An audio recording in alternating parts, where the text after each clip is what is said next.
Vamos lá, eu trouxe uma, duas, três, quatro, cinco, seis indicações de sagas familiares que eu amo e gostaria de recomendar para vocês.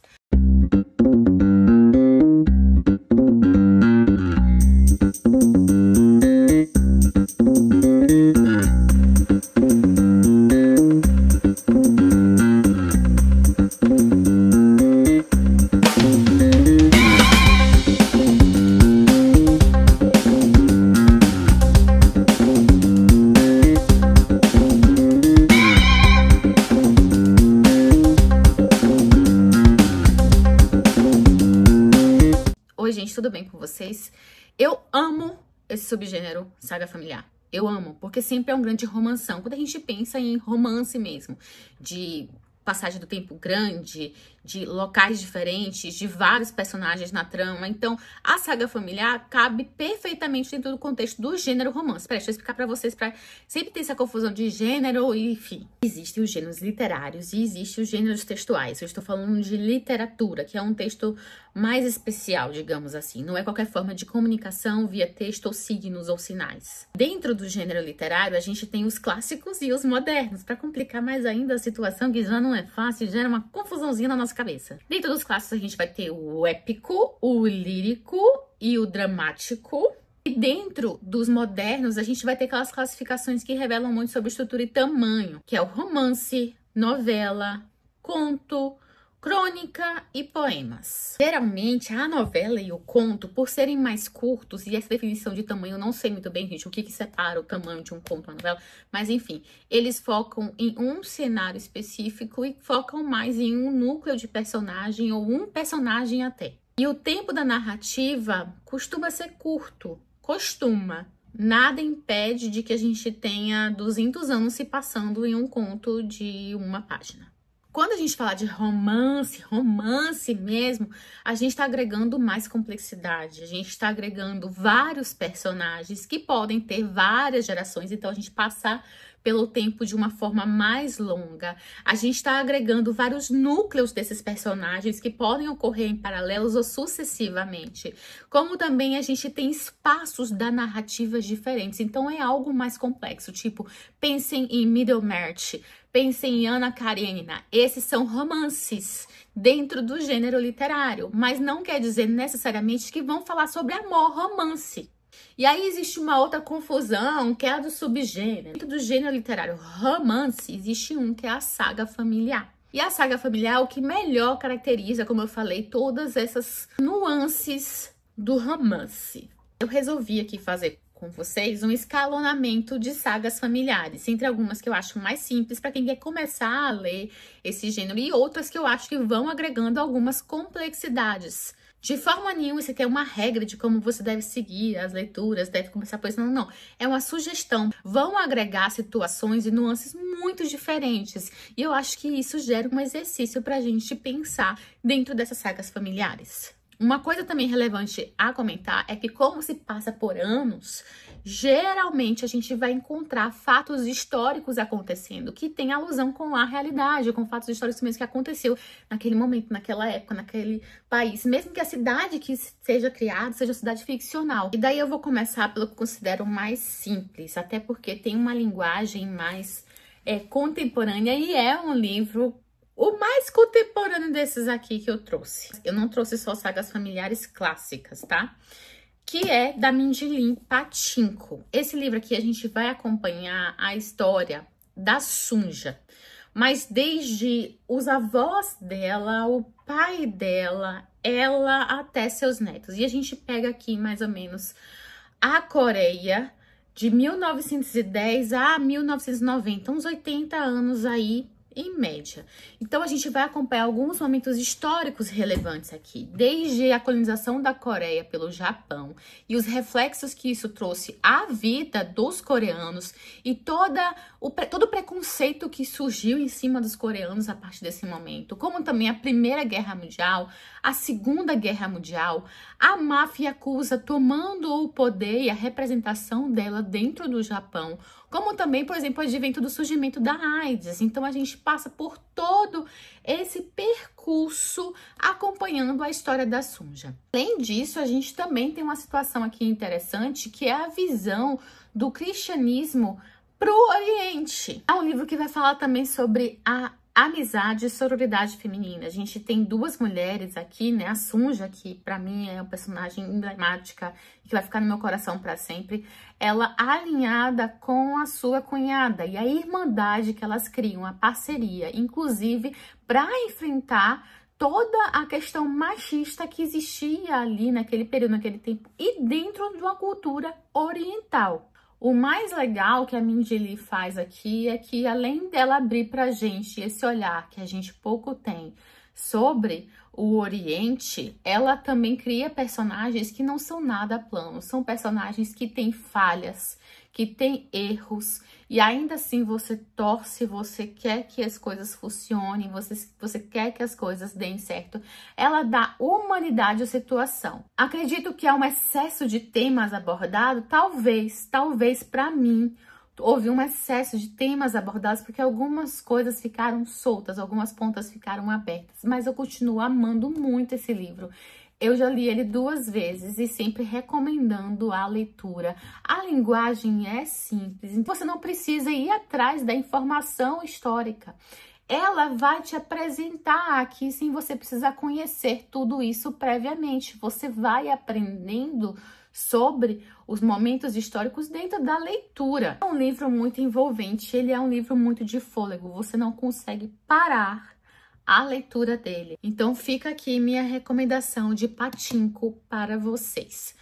Vamos agora continuar em um contemporâneo, mas talvez não tão mais contemporâneo. Esse aqui foi lançado em 2017. O outro livro que eu vou trazer para vocês, ele já está entrando na classificação dos clássicos modernos, que é A Casa dos Espíritos, da Isabel Allende. Vamos lá, por que que esse livro é um pouquinho mais difícil do que o outro ali?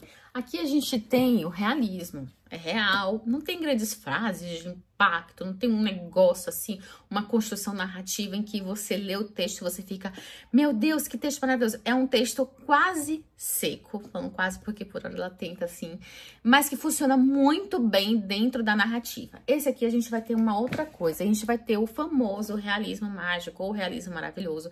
Bem, eu não conheço muito do assunto, eu estou me aventurando a esse tipo de leitura agora, depois de mais de 20 anos sem ler realismo mágico. E tenho estudado também um pouco o pós-realismo mágico. É uma corrente que surgiu no boom literário latino-americano. A gente vai ter Pedro Páramo assim como uma das maiores características e que inspiraram muitos autores. Mas enfim, o que a gente vai encontrar aqui? A gente vai encontrar um mundo que não é um mundo fantástico, é um mundo que nem o meu e o seu, mas que coisas fantásticas acontecem de uma forma que tá muito entrelaçado dentro do contexto, que não vira uma estranheza. Meu Deus, que mágica, meu Deus, que milagre. Não é muito isso, ele tá muito...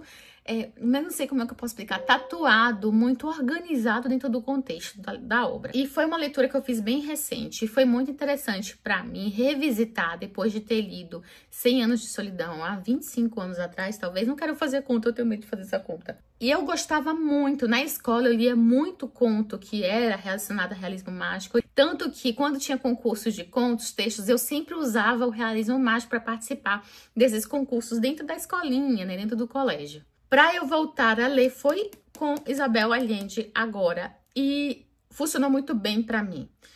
Funcionou porque eu entendi, dentro da minha visão, o realismo mágico caminhando em 2 correntes paralelas.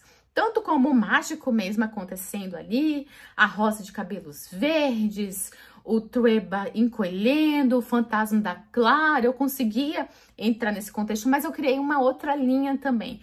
Como se esses eventos maravilhosos, fantásticos, mágicos, eles acontecessem para exemplificar questões internas, metafóricas, alegóricas do personagem. Pera, deixa eu voltar um pouquinho pro enredo para eu explicar como foi que funcionou para mim o realismo mágico nesse livro. Aqui a gente vai acompanhar 4 gerações de mulheres e uma das maiores características dessa saga familiar aqui é a força das mulheres aqui representadas. A gente tem um personagem masculino muito forte aqui também, que tem uma presença bem impactante, que é o Esteban Trueba. E ele vai ser uma caricatura, tá? Tudo que você pensa sobre machismo, uma política coronelista, enquanto que as mulheres representam um frescor. E a carga política desse livro é bem grande, mas de forma nenhuma é um livro panfletário. A gente tem que entender que a Isabel Allende foi sobrinha, se eu não me engano, de Salvador Allende. Foi o último presidente do Chile antes do golpe da ditadura militar de 73 lá do Chile. Então, entender esse conceito histórico, ele é importante e vale a pena ler. Então, ela, como família e como parte que sofreu realmente aquilo, não tinha como ela não trazer dentro do livro uma camada em que pese mais essa questão. Só que ela, ao mesmo tempo, consegue dar humanidade ao Esteban, que é o personagem inimigo da trama. E como também ela mostra as ilusões, as fantasias e a ingenuidade e também a violência que estava associada também com o outro lado inimigo político do Esteban. Para mim, ela conseguiu trazer essas duas camadas, mesmo a gente sentindo uma tendência específica. E tudo bem. Quem busca imparcialidade na literatura tá enganado, meu amor. Cabe a você identificar, entender e usar como aprendizado, como contraponto ou reforço ao que você já acredita.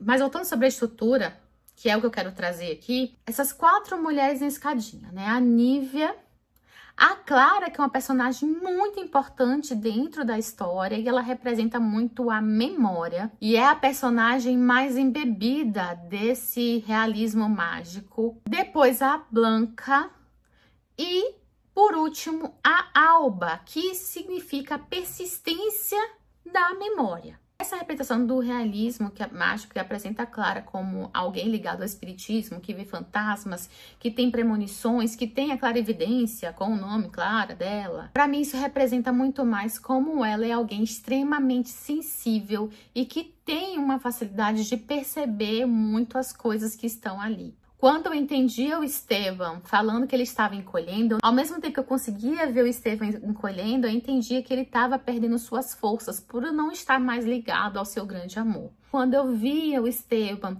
vendo o fantasma da Clara, para mim aquilo representava a vontade dele de ter a Clara. Representava de forma metafórica desejos muito internos e questões muito de dentro da cabeça desses personagens. Eu consegui caminhar nesses dois paralelos ao mesmo tempo de vendo o fantástico, como ao mesmo tempo vendo o interno. Ok, já tivemos uma leve introdução a um contexto político que vale a pena pesquisar porque está um pouco mais distante de nós. Tivemos também já uma breve introdução sobre outras formas de apresentar dentro do realismo mágico a nossa tradição da literatura da América Latina. Vamos para algo um pouquinho mais complexo, não no sentido de texto, nada, mas no sentido de volume, tamanho. A Saga do Tempo e o Vento, do Érico Veríssimo. Eu tenho um vídeo aqui em que eu falo um pouco mais de detalhes, como foi minha experiência da leitura dessa saga. O Tempo e o Vento ele é dividido em 3 partes. A primeira parte é o continente, a segunda o retrato, a terceira o arquipélago, que no original ficam todos em 7 livros. O continente em 2, o retrato em 2 e o arquipélago em 3. Então, existe uma outra edição que são em 7 livros mesmo. A gente vai acompanhar 150 anos da história do Rio Grande do Sul, com o resultado da união da família Terra e Cambará, perpetrando a fundação do Rio Grande do Sul, a guerra entre os republicanos e os federalistas, Estado Novo brasileiro surgindo, e a tradição em briga ou em alinho com a modernidade. E para mim, o grande destaque do Tempo e o Vento, além de ser uma obra de um autor nacional, Érico Veríssimo, de ter algo muito próximo à nossa realidade, de representar muito um Brasil que existia ou que existe, de representar parte da nossa tradição. Os personagens são muito bem construídos, são personagens muito reais. Sim, gente, de você sonhar com eles, de você torcer com eles, de você ter sensações físicas felizes e tristes com os destinos de cada um deles. E alguns ficaram mesmo para a história, tanto seus personagens homens extremamente contraditórios, como os Rodrigos, o Rodrigo bisavô e o Rodrigo bisneto, como as mulheres desse livro, que são um capítulo à parte. Desde a Ana Terra, que tem uma situação no início ali que ela passa em que é terrível, desde a Bibiana, que se transforma, ganha uma maturidade absurda e até uma pitadinha de maldade. A Esmalha Caré, que entra aqui para salpicar e bagunçar tudo. A Valéria, que representa muito a sustentação dessa família. A Maria Alice e a Flora são um pouquinho mais apagadas, mas isso também representa um pouco da personalidade delas, que são mulheres mais retraídas. E a Silvia chega no final parecendo que ia ser outra Maria Alice, outra Flora, e que na verdade é muito importante para dentro do enredo, da história e da memória dessa história. E essa questão de homem e mulher é muito marcado. O homem como revolução, como agressividade, como violência. A mulher como preservação, conservação, fiandeiras do destino e principalmente, assim como na Casa dos Espíritos, a memória. Elas vão ajudar através de sua memória, seja pela oralidade ou seja pelos escritos, a preservação e continuação do contar dessa história toda aqui.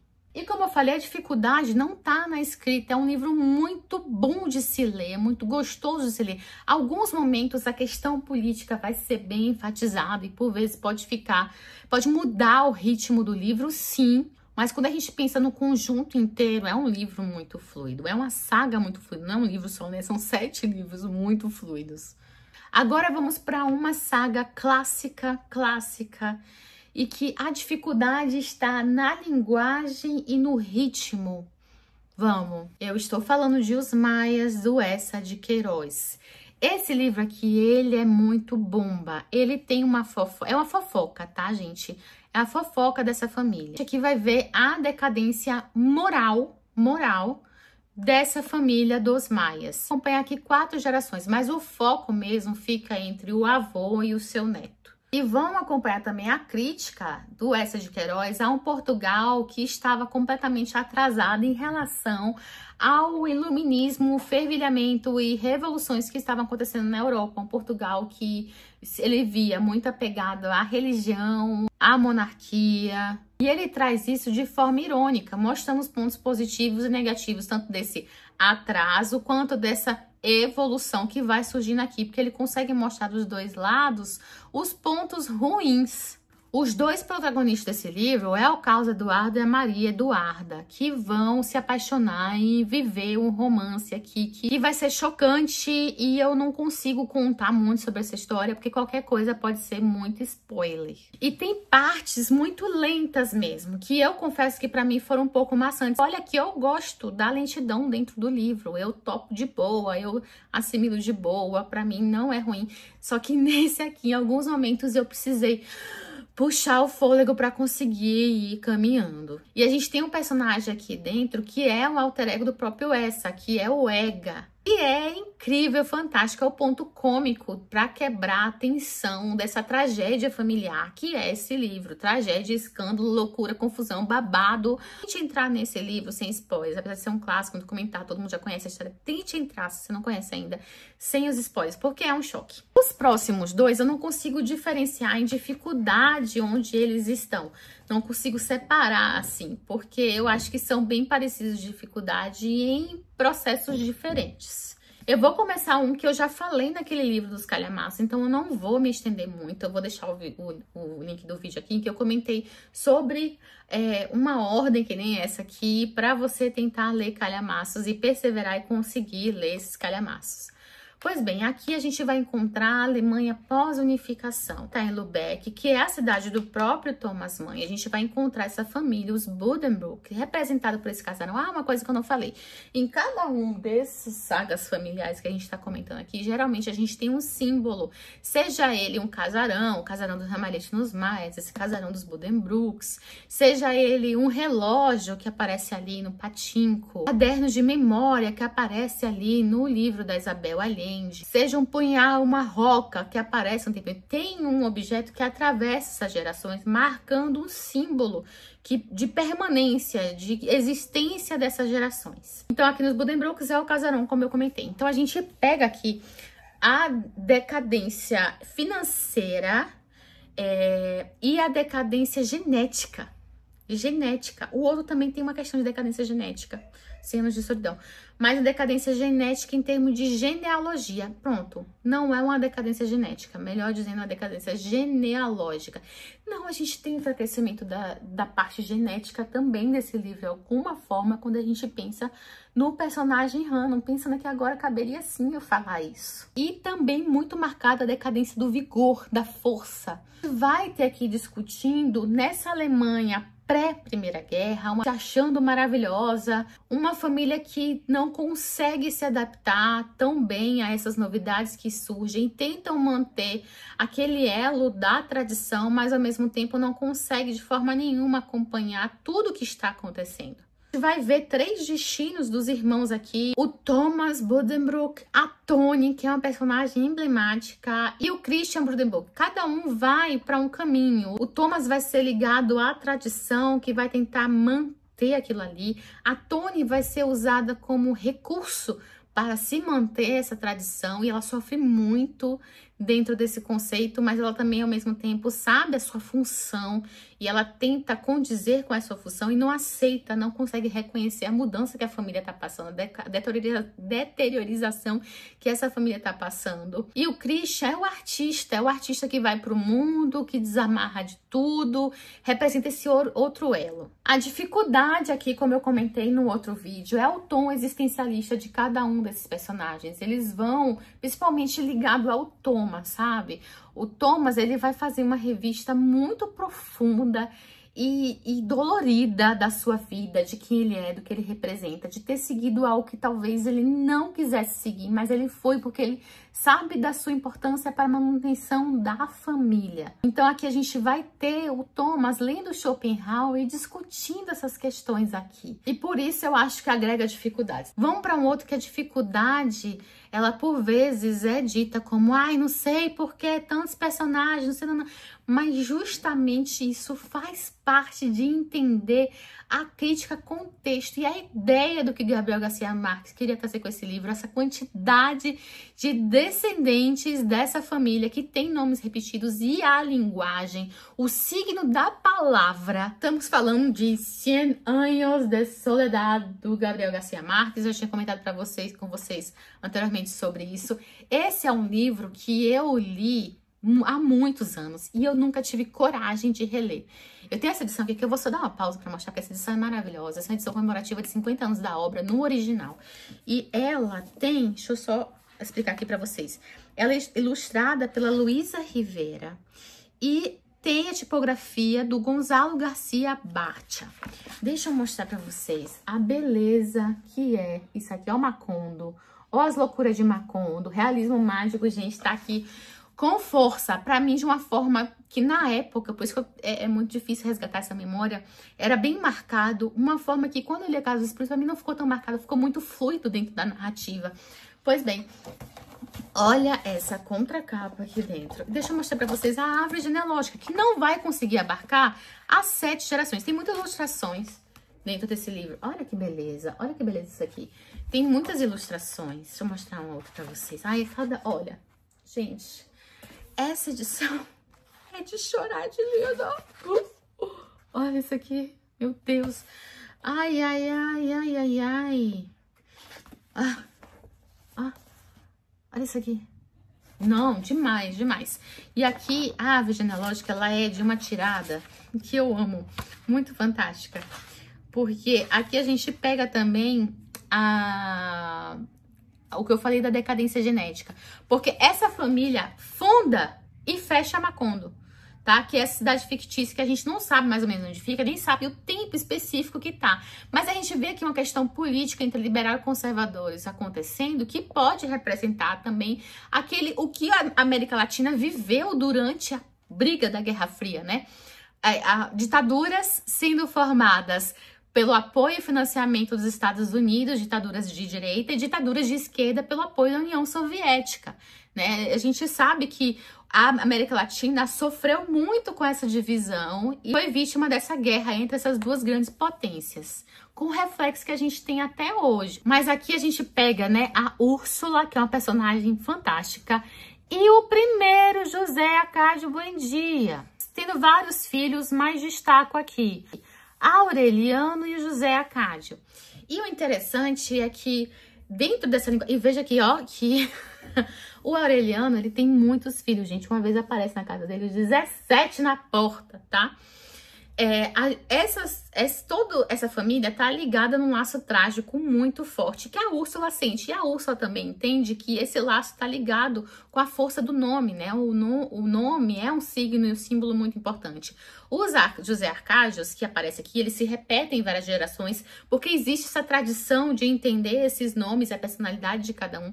O José Arcádio, ele vai representar o ímpeto, a curiosidade, o sonhador e tal, com muita tragicidade por trás. E os aurelianos vai representar aquela retração e a solidão existencial. Existe a solidão física em todos esses personagens, mas a solidão existencial é muito marcada dentro dos aurelianos. E tem os gêmeos aqui que nascem, um José Arcádio e um aureliano, que quebram um pouco essa regra e deixa a Úrsula doidinha. Existe aqui também um temor da manutenção desse código genético misturado dentro da própria família. Ele precisa expandir para fora, expande bastante para fora mesmo. Mas com tantos descendentes assim, pode encarar aqui algumas situações incestuosas. E existe uma maldição do menininho do rabo de porco.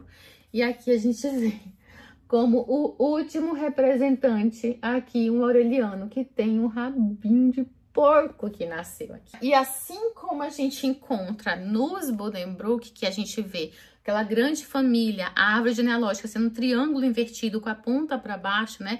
E se desfazendo a carga genética dessa família, aqui também a gente vai vendo a carga genética se desfazendo de uma forma, inclusive, bizarra. Essa repetição de nomes, da quantidade de gerações, são 7 gerações que a gente vê aqui, e todos os símbolos representados associados a esse realismo mágico que, por vezes, pode não fazer sentido para alguma pessoa, mas que representa esse exagero, essa hipérbole, essa metáfora que ele quer trazer dentro do livro, com crítica, com ironia, acaba gerando sim uma dificuldade nessa leitura. Por ter gerado, não sei por que eu gerei isso, uma aversão ao realismo mágico, eu fico com muito medo de reler um dos livros que foi um dos meus favoritos da vida e que foi um dos que também me trouxe esse contato com os clássicos.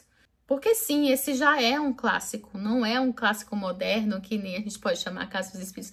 Esse já fechou como clássico, tá? Mas depois que eu li Casa dos Espíritos, eu fico com muita saudade em reler, sim, sem medo, porque eu tinha muito medo de reler esse livro e não gostar mais. A história é tão vívida na minha cabeça, principalmente o final, gente. O final é tão vívido na minha cabeça desse livro, que depois de mais de 20 anos, eu ainda consigo relembrar as sensações. E agora eu perdi o medo de fazer a releitura, porque eu vi que sim, eu consigo encontrar um sentido muito interessante. E o realismo mágico funciona muito bem, sim, pra mim. Bem, era isso.